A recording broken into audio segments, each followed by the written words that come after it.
Last time we looked at geometric sequences, and now we're going to look at geometric series. As a reminder, a sequence is a list of numbers, and a series is just adding up every single number in the list. So we're going to look at the geometric series, which are going to grow a lot faster or a lot slower, depending if you're multiplying or dividing, than regular arithmetic series. So here's a question with this series right here. What is S of 3?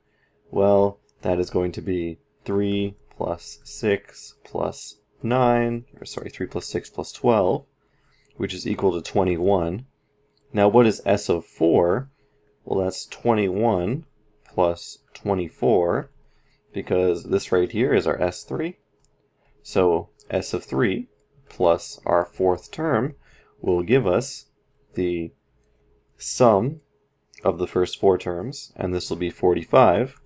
And of course, what is the fifth term? Well, then we would have to add 48 to it, and we can see it grows really fast. So what I'm going to do is I'm going to introduce one thing really quick, and then we'll come back to it next video. But what do you think the sum of all the numbers in the sequence is? Think about it. And I'm going to tell you it's probably infinite. It probably goes on forever and ever. So think about that a little bit, and we'll introduce that in the next video. So what's the formula for this? And unfortunately, I can't explain it because it is something you learn in Calculus 2. The explanation is not intuitive. There's a couple of cases you have to check, and I don't think it's appropriate for a high school class to really learn why this works. But if you're interested, you can probably find it on Wikipedia, a nice explanation if you're keen.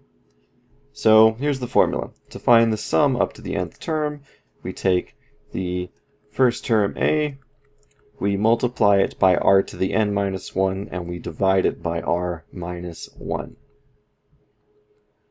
So in the previous example, our a was equal to 3, our r was equal to 2. So to find S of 3, we would take 3 times 2 to the 3 minus 1, and we would divide it by 2 minus 1. So this would be 3 times 7 over 1, which is just equal to 21. So that is how we find the sum of the first three terms using the previous example. And we can see here, yes, it was 21. But let's do an example here. What is the sum of the first 10 terms for 4 plus 6 plus 9 plus 13.5? So what is a? We need to know a, and a is 4, because it is the first term. What is r?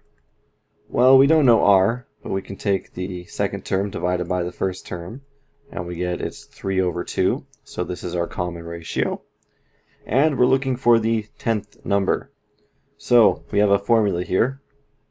S10 is equal to 4 times, well, this is 3 halves to the 10 minus 1 over 3 halves minus 1. So this is a lot of calculations here. So what I'm going to do is I'm going to take 3 halves, put it into my calculator, raise it to the 10th power, and then subtract 1. So the top here is going to be 4 times, and when you put the stuff in the brackets into your calculator, you'll get the answer 56.665. And we're going to divide that by 3.5 minus 1 is just going to be 0.5.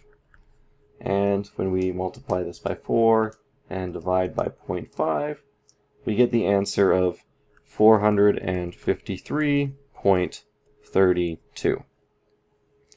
So again, you need a calculator for this, and I highly suggest that you either follow along or create your own problems and do it to get calculator practice, because this is the correct answer, and if you're not getting this answer, you probably need to check out how you're using your calculator and making sure that everything's working fine.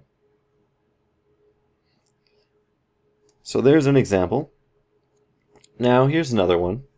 The sum of 6 plus 12 plus 24 all the way up to some term is 1530. How many terms are there? Well, this is one of those things where you list out everything you have. So we know our first value is 6, that's A. Our ratio is going to be the second term divided by the first, which is 2. And we don't know what our n is. So what's that? But we know that Sn, which is the sum of all the terms, is going to be 1530. So let's take a look at our formula here. We have Sn is equal to A times r to the n minus 1 over r minus 1. Let's plug in what we have here. So we have 1530 is equal to 6 times 2 to the n minus 1, all divided by 2 minus 1. So I just plugged in our A, our R, and our Sn. So we have 1530 is equal to 6 times 2 to the n minus 1. So let's divide both sides by 6. So 1530 divided by 6 is 255 is equal to 2 to the n minus 1. Now we can add 1 to both sides. So 256 is equal to 2 to the n. So what we do now is we don't have any methods for solving this. So we say, okay, 256 is equal to 2 to the what? We just have to guess. And that's all we can do right now. But if you remember, 2 to the 8 is equal to 256. So we know that n is equal to 8. So there are 8 terms. So the sequence or the series would look like 6 plus 12 plus 24 plus 48 plus 96 plus 192 plus 384, and that's 367, and then we would have plus 768, and this would equal 1530. So this is the sequence that we were dealing with. You can plug this into your calculator and you can make sure that this is correct. Here's another question, and I like this one because it's incredibly challenging and it's usually unintuitive until you show someone how to do it. So a ball is dropped from 10 meters. Each bounce it loses 10% of its height. Find the total vertical distance traveled after 6 bounces. So let's draw this picture here. We have a ball and it goes down 10 meters. In fact, I'm going to draw it like this. So this is 10 meters. And then it bounces up to some point and bounces down. And so this is going to be bounce 1. This is going to be bounce 2. And each bounce it loses 10% of its height. So what it means is it only goes up to 90% of what it was before. So if we start off at 10 meters, the second one's going to go up to 9. And it's going to keep doing this. So this will be bounce 3, 4, 5, and then 6. And we want to know what the total distance traveled is up and down, which means we have 10 meters going down, and then, so this is going down, we have it going down here, we have some going down here, down here, down here, and down here, but we also have the trip up as well. So we actually have a lot more to add than we thought. So we have an up trip, so we have a rise, and we have a fall. So what we'll do is we're going to take a look at the formula here. So we have that our first bounce is going to be 10, and this is for the falling. And our R is going to be 0.9. Why is it 0.9? Because we lose 10%, so this means that we keep 90%. And when you keep 90%, that's the same thing as multiplying by 0.0 or 0.9. And we want to find after 6 bounces. So our n here, we got to be careful here. How many times is it going down? Well, we have our 10, then we're going to add 0.9, something, something, something, and something. So we're going down 1, 2, 3, 4, 5, 6 times. So our n here is equal to 6. And what I should say is that in this particular question, traveled, I'm going to say at 6 bounces, just to be more specific. So it's going to stop at the 6th bounce, because this question, the wording isn't exactly the greatest to determine, so when it hits the 6th bounce, it's just going to stop and lay on the ground. So this is going to be our fall. So when we plug it into the formula, we have s of 6 is equal to 10 times 0.9 to the 6 minus 1 over 0.9 minus 1. I'm going to punch this whole thing into my calculator very quickly.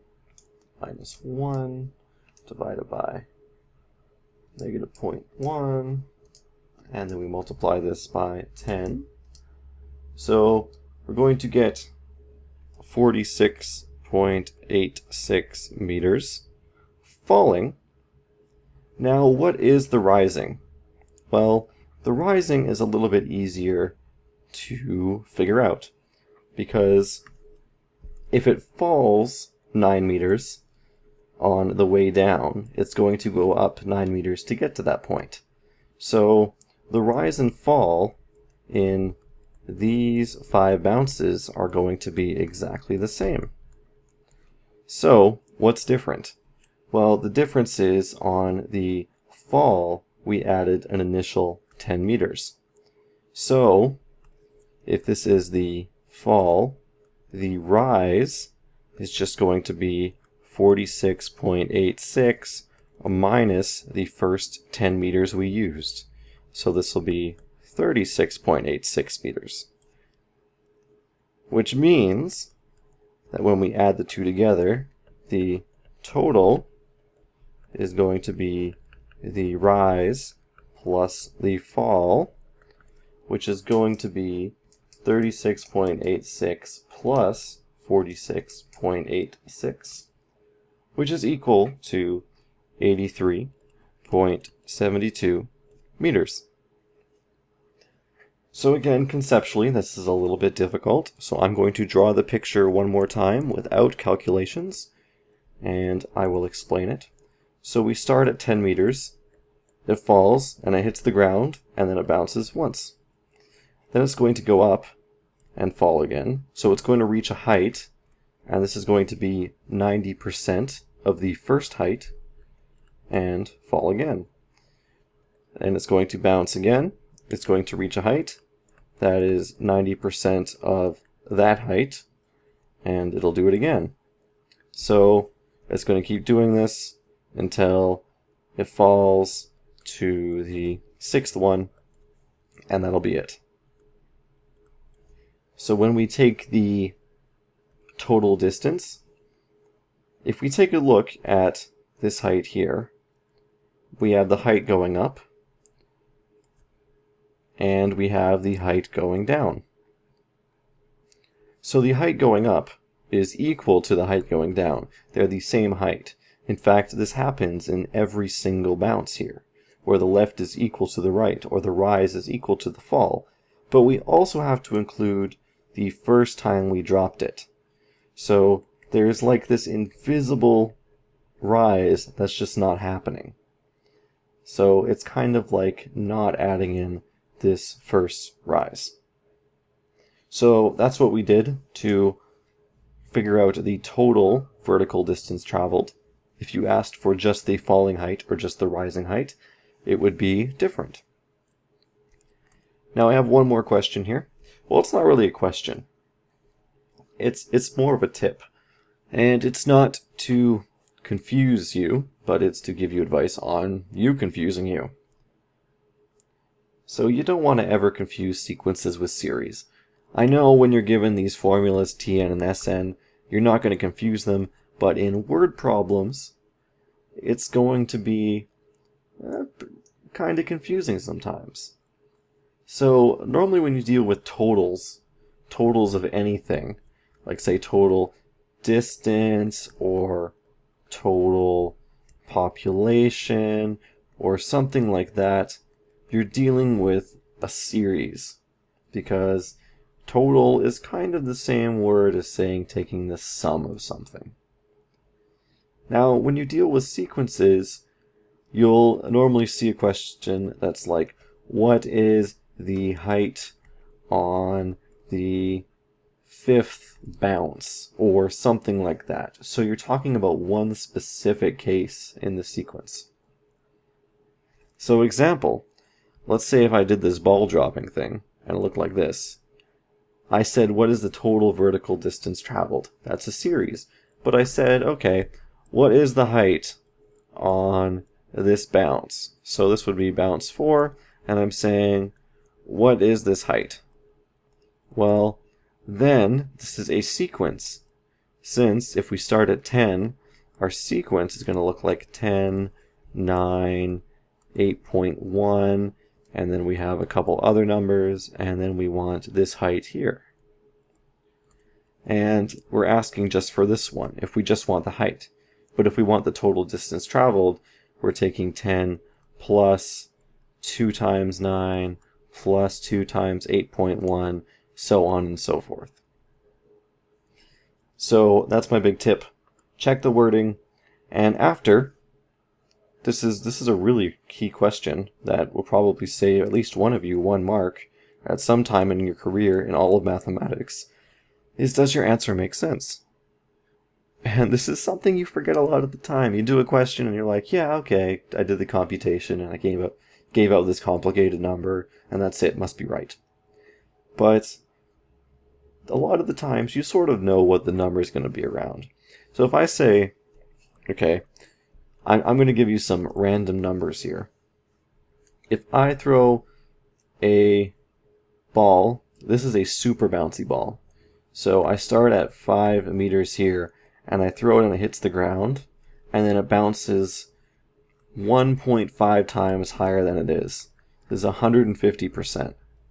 And it keeps doing this. It is super bouncy, it defies gravity, and it gets larger and larger each time. And I say, what is the height on the 300th bounce? And if I give the answer and I calculate it, I say, okay, it's going to be 6 meters. Clearly there's something wrong here. Clearly, because this is growing pretty big each time. And after 300 bounces, the number should be huge. So if I end up with an answer that is 6 meters, clearly I did something wrong. So think about that when you do these questions.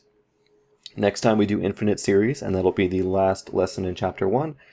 And I'm even going to do review videos because I think they will be helpful for you guys. So as always, if you have any questions, just leave them in the comment section below, and I will get to them as quickly as I can.